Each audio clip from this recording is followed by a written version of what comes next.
Tonight on News Hour. Despite criticisms, President Muhammadu Buhari embarks on another foreign trip.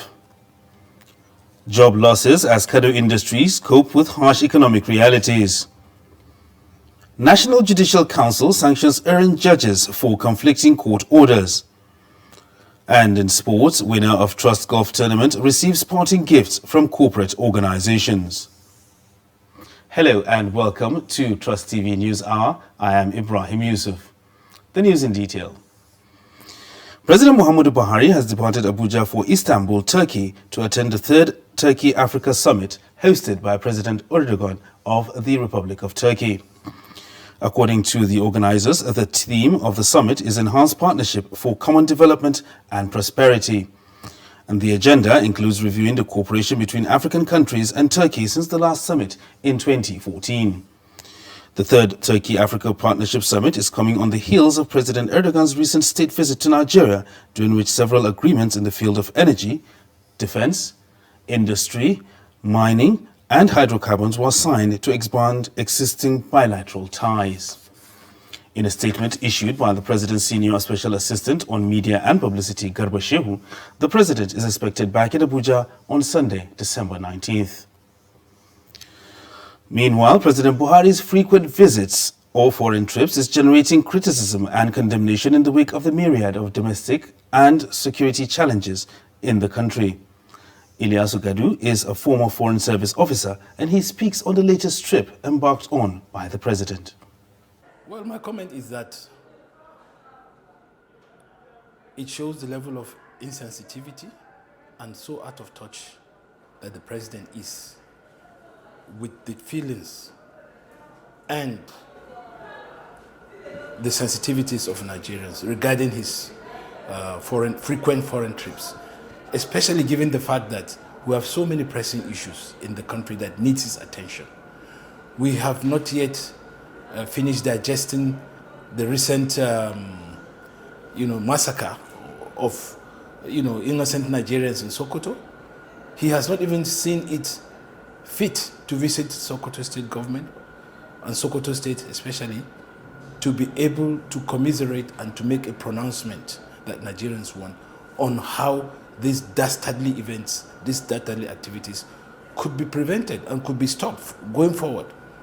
Nigerians have been asking him to make pronouncements on a number of things. He has not done that.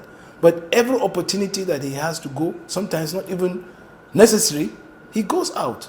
And this is against, the grain of current situation in the country.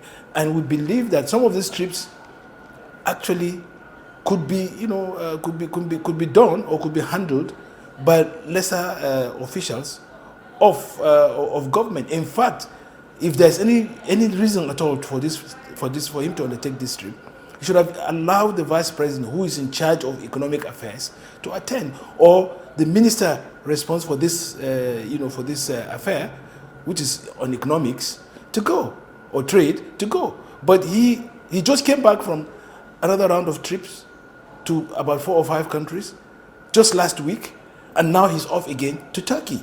We even want to know, we have not even seen the results, in terms of tangible results, from some of these trips. We have not seen the investors, we have not seen some of the, take home from these trips. So why this? Why this resort to frequent trips? I think he should listen less to his officials who want to go on jamborees. He should sit down and do the things that Nigerians want him to do. He needs to listen to what Nigerians want from him. He needs to do the things that Nigerians want from him, rather than to go on trips that are not of any serious consequences for Nigeria. I think going forward, the President should be well advised to please delegate some of these trips to some of the officials within the presidency or within the government, so that he can sit down to tackle some of the most urgent issues that are facing us in this country. That's what Nigerians want. Nothing more, nothing less. Similarly, guests on Trust TV's political program, Daily Politics, analyze the cost and gains of the president's foreign trips. Today we are discussing President Buhari's foreign trips, an issue that has come back to the front line of public discussion following the president's visit to Dubai Expo 2021 last week. By the end of his first time in May 2019, President Buhari had completed 65 trips to 33 countries. The first of those trips was to Niamey in Niger Republic on 3rd June 2015, just 4 days after being sworn in. During that visit, the president went to discuss the Boko Haram situation. Today, with less than just 18 months in office, the count of how many trips the president has made abroad is still going on. But we know that so far, he has spent 313 days away from Nigeria on official visit. That's approximately 1 year on official visit. And this figure excludes his travels for medical purposes. So we are asking, is there anything wrong with the president having official trips abroad? And how much can Nigeria gain from the president's official trips abroad? But also, how much does it cost the taxpayer? Yeah, I think we must appreciate certain things. Yes. You know, one of them is the fact that the president of the Federal Republic of Nigeria, or the president of any country, is the chief public relations officer of his government and his country. He is the chief marketing officer of his government and his country. He is the chief promoter of his government, and he's the #1 diplomat. Okay. You know, my major concern is that, you see, when the trip don't connect with domestic issues, and that is why I say I'm building on what he has said. You see, for instance, when he went to UAE, that expo, Dubai Expo, you're talking about meeting of 190 world leaders in order to know how to build a better world for everyone. And in Nigeria, you know, there is no concerted effort to build a better world for everyone. You know, in Nigeria, you know, a whole lot of things are happening. There is insurgency, there is insecurity, the education system is down, the economy is down. You know, after exploring oil for more than 50 years, we are talking about removing oil subsidy because the system never worked. Bandits have once again killed one Habibu of Sahel Lemu in Dutsen Abba of Zaria local government area in Kaduna, and also kidnapped his 3 children. Reports say the bandits arrived in the house on Wednesday and shot him dead before abducting 3 of his children. Sahel Lemu is a village close to New Bamali Polytechnic Zaria and is also about 5 kilometers from where the bandits blocked the Kaduna-Zaria Expressway on Monday. Similarly, on Wednesday, bandits abducted 5 people in Dallatu and Kaswarda areas of Dutsen Abba in Zaria, 24 hours after bandits blocked the Kaduna-Zaria Expressway and killed 3 people while abducting scores. Meanwhile, the House of Representatives has urged the Inspector General of Police, Usman Baba Al-Kali, to thoroughly investigate the disappearance of 5 consultant engineers known as the Nilan 5 abducted in Ebonyi State. The resolution came on the heels of a motion presented by a lawmaker representing Ihiala Federal Constituency of Anambra State, Ifeanyi Chudi Moma. Moma, while presenting the motion, recalled that on Wednesday, November 3rd, 2021, 5 engineers from Nilan Consultants, an engineering firm who was supervising the Abakaliki Ring Road project, were abducted at Onu-Nwenu village in Ohuaku local government area of Ebonyi State. Addressing a press conference after plenary with the abductees' kinsmen from Anambra, Moma appealed to the authorities to ensure that justice was served in the matter to clear all doubts. Mr. Nelson Onyeneme, who hails from Ihiala and who is the lead consultant of Nilan Consultancy, along with 5 other engineers, were abducted on the project site in Ohuku local government area of Ebonyi State. They got the contract of an award of the sum of $150 million, a contract award given to the Nilan Consulting, thank you, given to Nilan Consulting by the African Development Bank. The right of life of our brother is very, very paramount. His liberty is very, very paramount. And we are very concerned that he should either, the people concerned, in fact, to be very precise, the Boise government should either produce him to us alive, or if anything has happened to him, then let us even at least see the corpse so that we know how to give him a decent burial. Well, we handled the ADB project, the Ring Road project in Ebonyi. So on November 3, in one of our routine inspections and site visits to Ebonyi, Ines Nonyeme and 4 of his colleagues were abducted. And since that time, we've not heard any inkling of what has happened to them. And sadly, from events unfolding, we believe that the Ebonyi State government, because of the undue interference they've had on this project right from inception, we believe that there are still so many unanswered questions. Now, Resource Center for Human Rights and Civic Education has called on President Muhammadu Buhari's administration to rise up to its responsibilities and address the suffering of Nigerians. The executive director of the center, Ibrahim Zakirullahi, stated this during a press conference at the State of the Nation in Abuja. They explained that Nigerians are finding it difficult to survive as insecurity, harsh economic situations and poor implementation of laws is a challenge. Zakirullahi said the civic space is not left out in the condemnation of attacks on journalists and activists who speak against the current state of the nation. Those in position of power have been, to say the least, most disappointing. Like never before, Nigeria's territorial integrity and its internal security have been severely compromised by relentless groups of terrorists.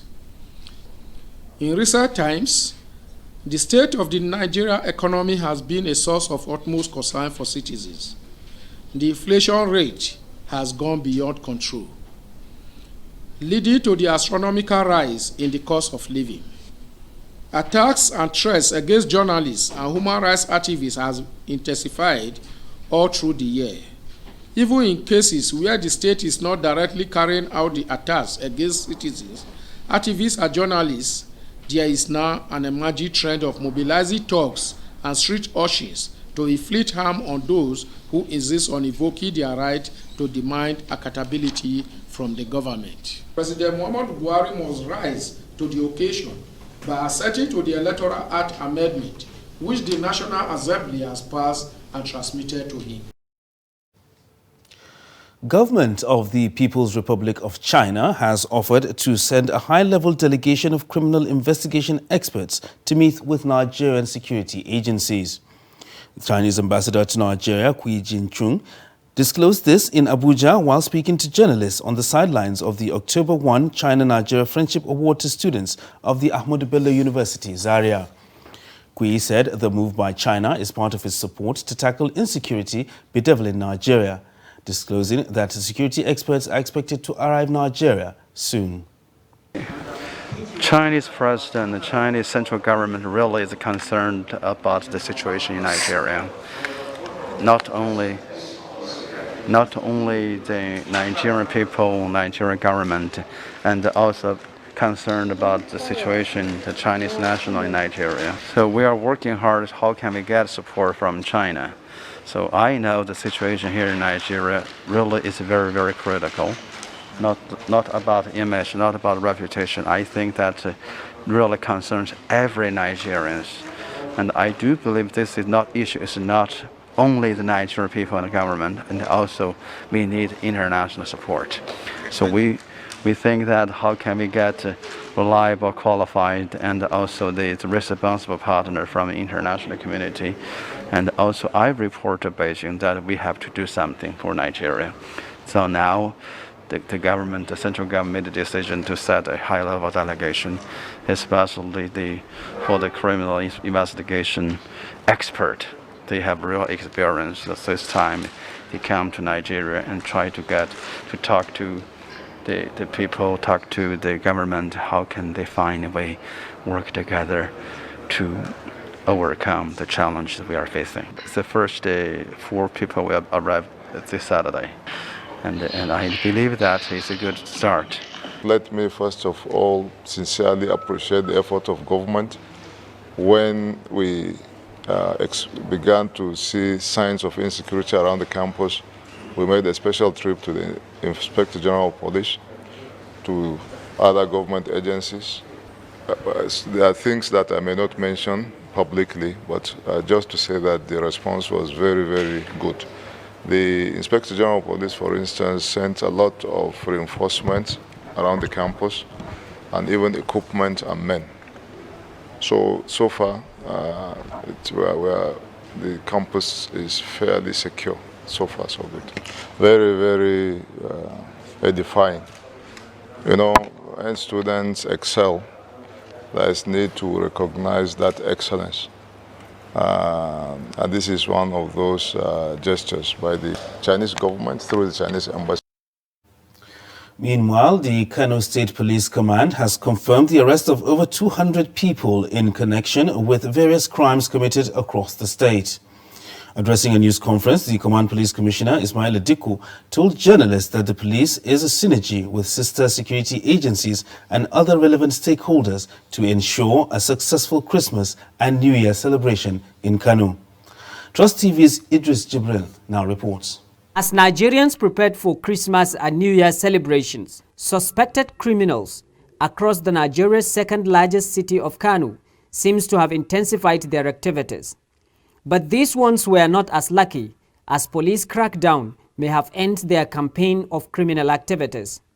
To effectively police Kano State, we intensify community policing engagement, constant raids of criminal hideouts and black spots, intelligence-led and visibility policing, rapid response to distress calls, fully adherence to the ethics of the force, synergy with sister security agencies, and sustaining the Operation Buff Adder that is yielding positive results. Other suspects include those who were arrested with large quantity of Indian hemp and other substances, while some with several cartons of tramadol tablets and in connection with armed robbery and kidnapping. The command arrested 245 suspects for major offenses, which include armed robbery, kidnapping, cattle rustling, car theft, fraud, thuggery, drug abuse, etc., most of which were charged to court for prosecution. Meanwhile, these two suspects are denying any criminal involvement, arguing that they happened to be at the wrong place at the wrong time. I am a mechanic by profession. A customer brought a work for me, and this thing is in the boot.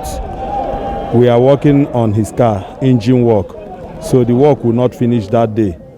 So he now asks us to remove this content in the boot of his car and keep it in our shop, where iron will not press it, because it's medicine.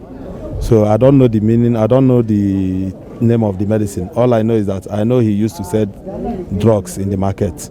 While the police assured to charge them to court as soon as investigations are completed, some of the items recovered during the operation include assorted rifles, cutlasses, large quantity of drugs and vehicles. Idris Jibrin, Trust TV News, Kano. National Judicial Council has penalized 3 High Court judges for issuing conflicting ex parte motions in the cases involving the former national chairman of the People's Democratic Party, Uche Secondus. This is contained in a statement issued by the Director of Information, Soji Oye, following the NJC meeting chaired by Justice Mary Odili.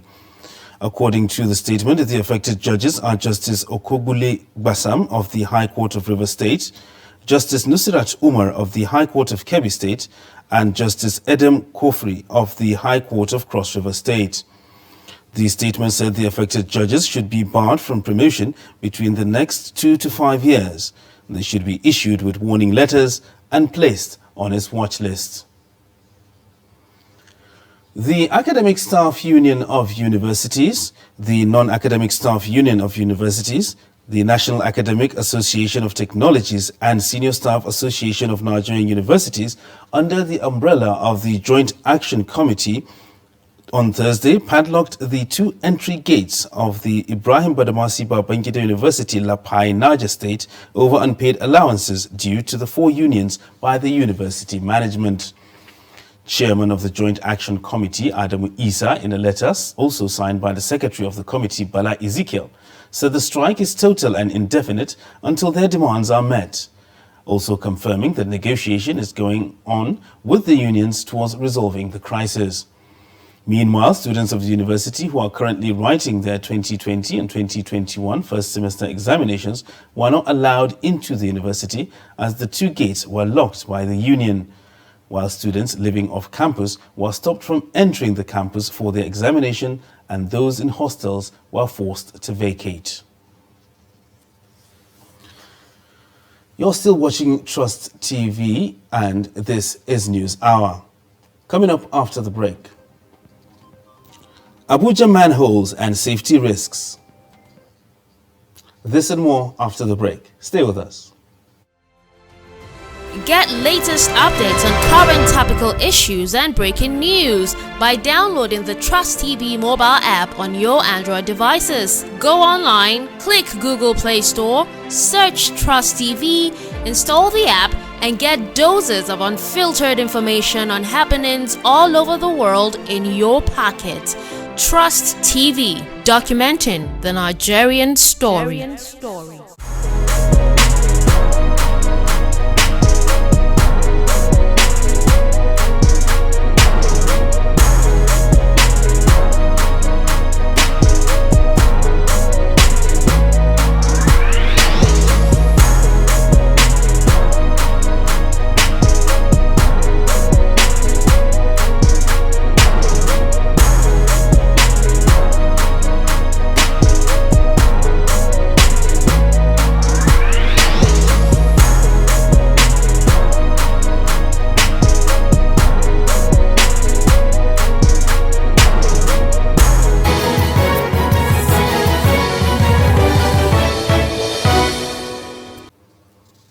Welcome back.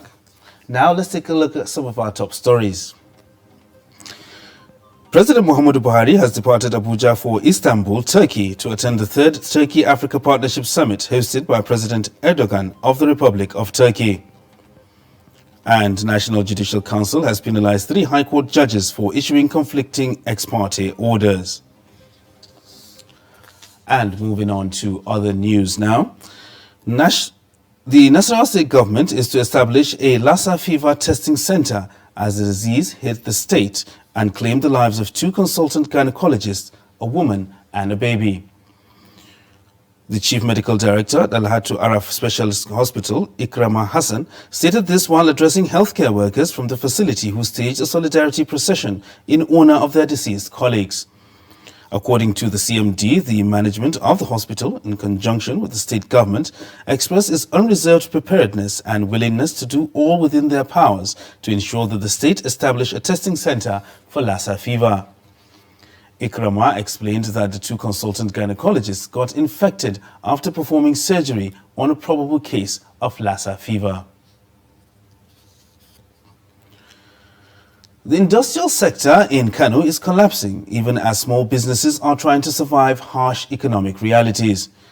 In this special feature, Trust TV correspondent Idris Jibril examines the industrial development and its current impact on the state of socio-economic growth and development in Kano. His report. Commercially viable, Kano is known to be the Nigeria center of commerce, trade hub for the sub-Saharan Africa, and perhaps the nation's second most industrialized city.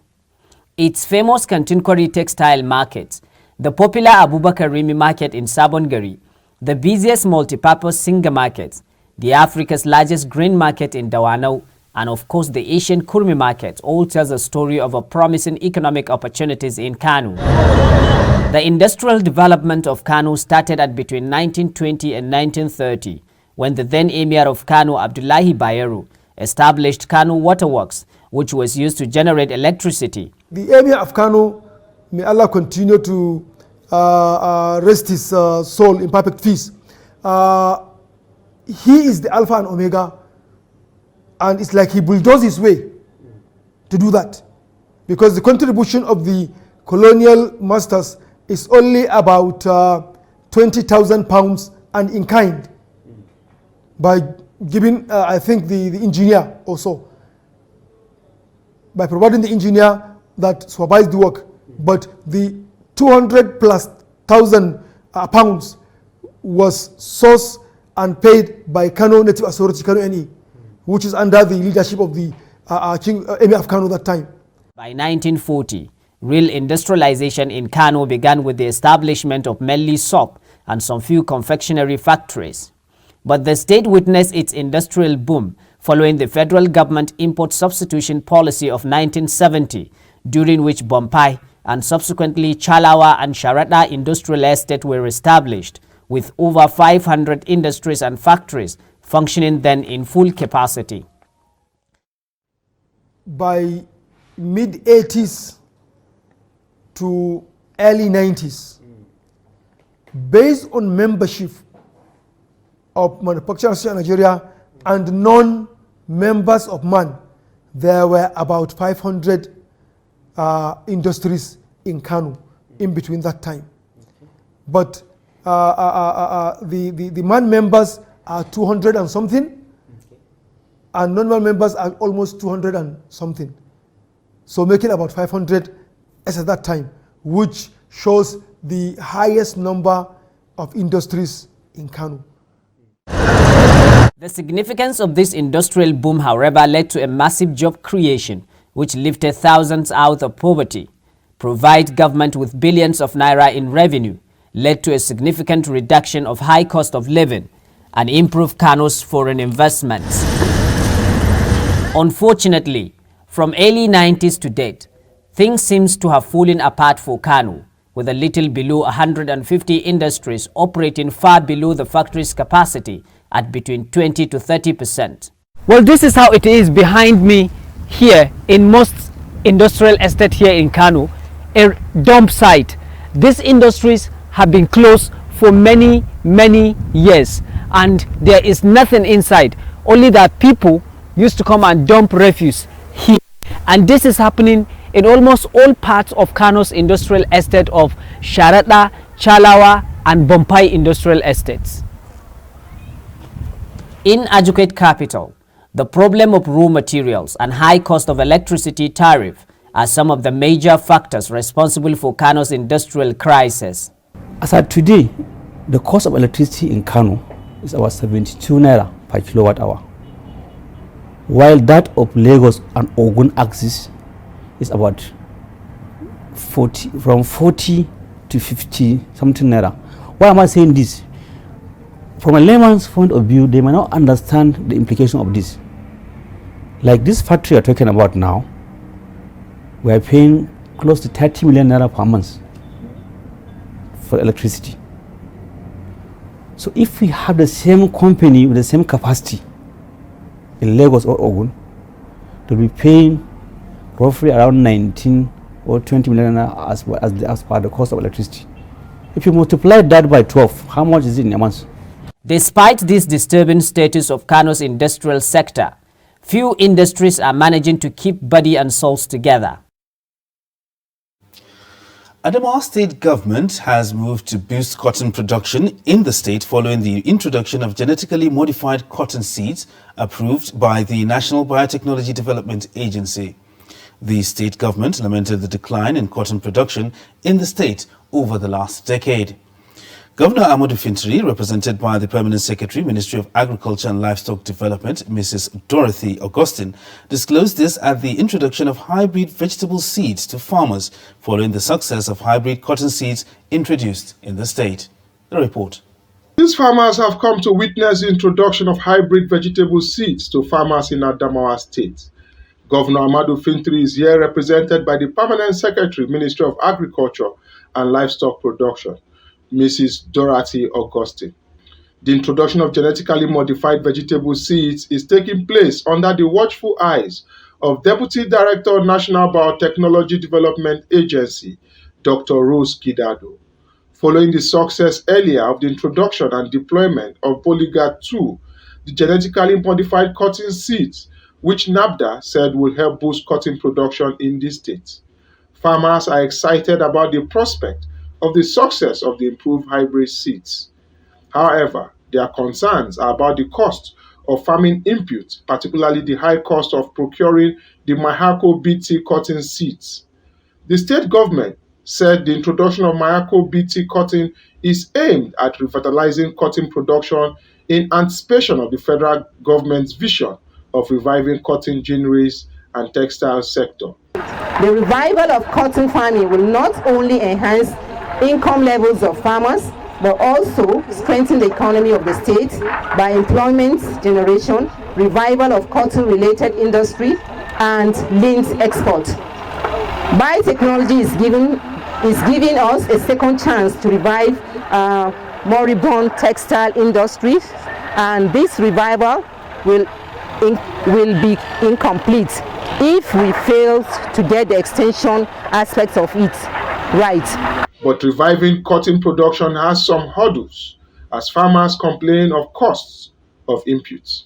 Experts who spoke to Trust TV said the state government cotton revival will be incomplete if government fails to provide the right incentives to the farmers. Buy this one back here, like this, 6,000 naira. We want to plan it, how we can do. Now, it's not. Just manage for the, but it's very, very beautiful seed. If you see the cotton, it is very, very beautiful seed. We need it, but how we can get it? That's why we want to ask the government to assist our people, to help us and buy this seed to plant it. Who take advantage? And this is going to be accessible to the peasant farmers over there. The moment you added prices to this, the farmers will not be serious. One is farming the things that is going to use to benefit him, that what are beneficial, the things he can eat immediately. Number two, who are going to buy back this seed cotton after the production. Number three, who are going to utilize? Are we now going to, who are the ginneries? Are we now going to gin and export, or we are going to gin to process? These are the things that are involved. But Rose Gidado, Deputy Director NAFDA, argues that the farmers stand to gain from the productivity of the hybrid seeds, while representative of the governor said the concerns of the farmers will be addressed. Hybrid seeds, they are highly, productive. If you plant just like this, because it's both hybrids and then it's genetically modified, the cotton, you can see the number of balls here. So what the farmer is going to make, of course, will cover for that cost that he used to buy the seeds. The productivity of hybrid seeds are very, very high, very, very high. And so when you plant, you harvest more and you sell and you recoup that money about, maybe 5 times or 10 times, So that's, the cost is not really anything. The farmer can even borrow money. So the way federal government is actually planning to help, of course, in availability, maybe is to help the farmers, provide them with credit, loans that can make them, be able to afford those seeds and then they can recoup their money because of the high yield of all hybrid seeds, not just the tomatoes. This one I'm giving is the tomatoes. Not the tomatoes are there, the cotton seeds are there, and then we also have beans. That's also genetically modified, but the beans you can actually replant it because the beans is not hybrid, but it's also high yielding. Gets back, and after all deliberations, I'm sure the governor, as we've already known him to be the governor of the people, giving support always, will not hesitate in this area too. I'm sure he's going to give out support to cotton farming. Residents of the Federal Capital Territory, Abuja, have raised concerns over uncovered manholes posing a dangerous threat to road users and unaware pedestrians, especially at night. Trust TV's Nafisa Abdul Al reports that manhole covers are either removed or stolen by criminal elements in the city. Let's take a look. A manhole is an opening to a confined space, such as a shaft, utility vault, or large vessel. Manholes are often used as an access point for underground public utilities, allowing inspection, maintenance, and system upgrades. Currently, a number of roads in the FCT have been rid of facilities like lampstands, manholes and water chamber covers, among others. This menace, especially the manhole, which is happening at an unprecedented rate, contributes immensely to the country running foul of motorable roads and safe pedestrians. Some Abuja residents share their experiences about the dangers these manholes pose. The aspect of these holes in the side of the road here, it happens to me in the rainy season period when water filled up the roadside. I never knew that there was a hole. On my way walking by, I just said I should come down before I cross the road. Coming down, my leg just entered inside the hole, and I even sustained a little injury in my legs. So if there's a way government will just find a iron, I think they used to do it. I don't know why some of the holes has blocked. They will just put an iron that water will be penetrating through the iron so that such an incident will not even occur. The manhole as it is, it wasn't like this before. It was because of these guys that pick things around, those scrap, because a lot of them, they're the one that pull it.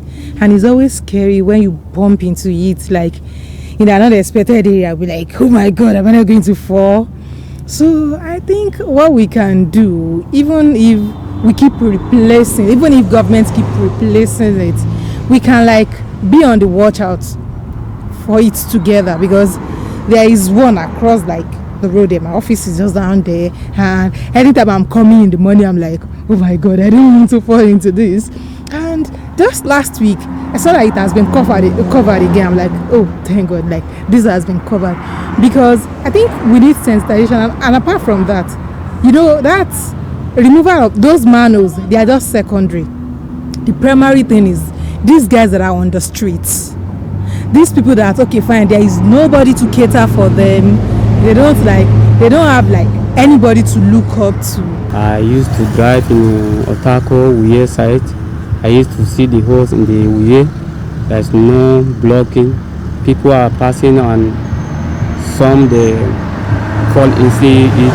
So we need government to have to do something about it so that they can block it very well, so that they will not have any problem on that. These residents urge the government to swing into action by covering up manholes on the roads to prevent recurring hazards. Nafisa Abdul Al, Chess TV News, Abuja. Efforts by both chambers of the National Assembly to pass the 16.39 trillion naira budget this week suffered a setback as the financial requirements from the Independent National Electoral Commission, INEC, on the 2023 general elections is yet to be presented and captured. Last-minute efforts made by the Senate Appropriation Committee to get the required details from INEC at a special session failed as chairman of the electoral body, Professor Mahmoud Yakubu, was not ready available. The report.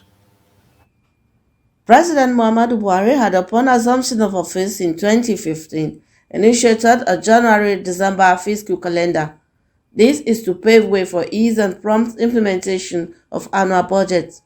For the 2022 fiscal appropriation bill, the president had presented before a joint session of the National Assembly a 16.39 trillion naira for consideration. We had a very robust and frank interaction with with INEC and National Population Commission. It's in respect of the complaints we've had from different quarters about the inefficiency of funds that have been provided for them in the 2022 appropriation bill. And because of the stance of the Senate of the Federal Republic of Nigeria, that these two institutions need to be properly catered for in terms of their funding. We all know the importance of election in this country, and indeed the entire world. It is the foundation of every democracy. To tell you that whether it's going to be passed this week or not, but we are still working on it. You can make your calculations, all right? But I don't have the authority. The Senate President will be the one to tell you so. I'm not the one to tell you that. So, Meanwhile, the need for synergy between the executive and legislative arms of government to drive national growth and development has been described as necessary, as the two arms of government at all levels have been urged to work hand in hand to bring out the desired development in the country. This is the view of various speakers at the opening of a two-day capacity building workshop organized by NILS for members of the Kwara State House of Assembly in Ilorin. The report.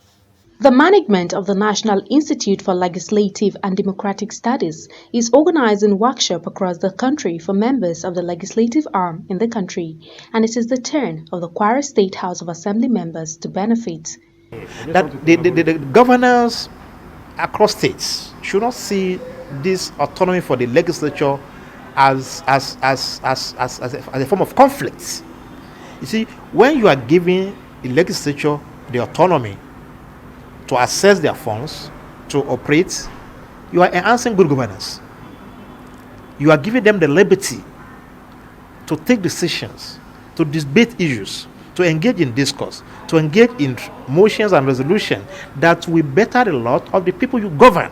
So it's a symbiotic relationship. It's enhancing symbiotic relationship between the states. The Speaker of the State Legislature believes the training will afford members opportunity of learning new things, while another member also told same line. And in learning, we learn every day. There's no way you say what you have learned before, that is the bus stop. With these capacity buildings, I know our honorable members will take one or two things back home and back to the Night Assembly for the benefit of Kwara State. Is cooperation and prayers from, by the time you understand what human being wants, I'm sure it's very easy for us to solve whatever problem, respective constituencies, and whatever that is coming from the executives, they should be carried along. By the time they are carried along, a lot of things will happen, and they would be able to take one or two things back to their respective constituencies. On the need and clamor for legislative independence and financial autonomy, the Director General of NILDS believes it will enhance good governance and urged governors not to see it as a form of conflict. You're still watching Trust TV News, and this is News Hour. The news continues shortly after this break.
Welcome back to Trust TV News Hour. The Nigeria Maritime Administration and Safety Agency, NIMASA, has plans to partner with the Federal Ministry of Agriculture and Rural Development to tackle illegal, unreported and unregulated fishing activities in Nigerian waters. Details of this and more on Business News with Chamun Dabeng. Nigerian Maritime Administration and Safety Agency NAMASA plans to partner with the Federal Ministry of Agriculture and Rural Development to tackle illegal, unreported and unregulated fishing activities in Nigerian waters. The Director General of NAMASA, Bashir Jamal, who enlisted the additional support recently at a meeting with the Minister of Agriculture, Mahmoud Abubakar, described illegal fishing as a threat to the livelihood of legitimate fishing investors and also decried exposure of the marine environment to avoidable pollution through such unlawful activities. The DG, who also sought closer working relationships with the Agriculture Ministry and urged the minister to key into the Deep Blue project, considering the array of benefits it holds for agricultural investors in the marine environment. Federal government plans to upgrade the 330, 132, 33 kilovolts Yobe power transmission substation and expand its capacity to make electricity more readily available. The Minister of Power, Abubakar Aliyu, stated this during an inspection visit to the Yobe power transmission substation in Damaturu. The minister, represented by the acting managing director and chief executive officer of the Transmission Company of Nigeria, TCN, Sule Abdulaziz, stated that the recent demand for electricity in the area shows that the station does not have the capacity to supply power to Maiduguri, Borno State. Director General of the National Information Technology Development Agency, NIDDA, Kashifu Abdullahi, says blockchain technology plays a key supporting role in the digital transformation agenda of the agency to ease the development of Nigeria into a digital economy. Kashifu, represented by the agency's Director of Information Technology Infrastructure Solutions Department, Usman Abdullahi, made the assertion during the Abuja Blockchain and Crypto Assets Conference and Exhibition 2021. The NIDDA boss explained that blockchain technology would acquaint people with vast opportunities and help overcome challenges. According to him, NIDDA, through its strategic roadmap and action plan SRAP, would be committed to promote emerging technologies with the purpose of building a healthy and enviable information technology ecosystem. Nigeria Export Processing Zones Authority, NEPZA, has opposed certain sections of the proposed Customs Service Reform Bill, saying that it may give a negative effect on the free trade zones in the country. In a statement issued on Thursday in Abuja by its head corporate communications, Martins Ode, giving the Customs Service the power to make regulations in free zones would weaken Nigeria's special economic zones. Ode further stated that NEPZA, in its submission at the ongoing public hearing on the Custom Reform Bill in the House of Representatives, noted that free zones are areas designated to serve as one-stop shop investment hubs, noting that the issue, if not nipped in the bud, would result in either multiple regulations that might be contradictory, thereby creating avoidable legal tussles, or make registration of enterprises unnecessarily cumbersome. He added that the proposed sections of the bill seeking to make the free zones custom controls zones sought to create anti-ethical free zones customs territory alien to the global free trade zone model and allayed fears of the Nigerian Customs Service about revenue leakages, adding that it had put in place proper customs procedures and regulations to guide investors operating in the zones. African Development Bank AFDB says the newly launched agro-industrial processing zones has the potential to solve the country's poverty, hunger and foreign exchange challenges in the country. Special Advisor on Industrialization to the President of the AFDB, Banji Oyelaron Oyeyinka, said if properly harnessed, the $538 million initiative will save millions of Nigerians who have been projected to suffer severe hunger and poverty. He said Special Agro-Industrial Processing Zones program is expected to bring economic infrastructure to rural areas of high agricultural potential and take up 19% of Nigeria's land mass, as well as expected to attract private agro-industrialist and entrepreneur investment and benefit over 50 million Nigerians across the 6 geopolitical zones. The first phase of the project will be implemented in 8 states across the 6 geopolitical zones, targeting specific agro-products selected by the states. Minister of Communications and Digital Economy, Issa Pantami, says the Federal Executive Council, FEC, has approved the Nigeria Startup Bill during the post-council briefing. He also said 2 ministers have been assigned to ensure its transmission to the National Assembly for appropriate legislative works. According to the minister, the approved bill will replace the National Digital Innovation, Entrepreneurship and Startup Policy. Pantami also explained that the bill is aimed at encouraging young entrepreneurs in the country that have skills and want to do business in the telecommunications sector. That's all for business news. I am Chamun Dabeng. And on the foreign scene, Turkey has launched an operation to arrest at least 60 suspects for producing counterfeit alcohol after 12 people died of poisoning. The details as monitored from Xinhua.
And still on the foreign scene, Israel's health ministry says it has decided to ban travel to 7 more countries to prevent the spread of the Omicron COVID-19 variant. Let's take a look.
And moving on to sports news now. About 2 weeks after the eventful Daily Trust Golf Tournament took center stage in Uyo, Akwa Ibom State, the winner of the female category has taken hold of a dummy ticket at the office of Rwanda Air, one of the partners of the golf tournament.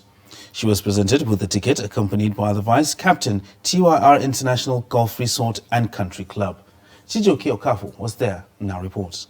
On December 4th, 2022, Helen Ayo clinched the title of winner in the women's category of the Daily Trust Golf Tournament that was held at the 18-hole Ibom Icon Golf Course, Uyo. Amateur golfers were drawn from across the country: Lagos, Benin, Enugu, Port Harcourt, Kano, Abuja, Kaduna and Katsina states to participate in the event, and Helen was one of them. She has been presented with a dummy ticket to Rwanda.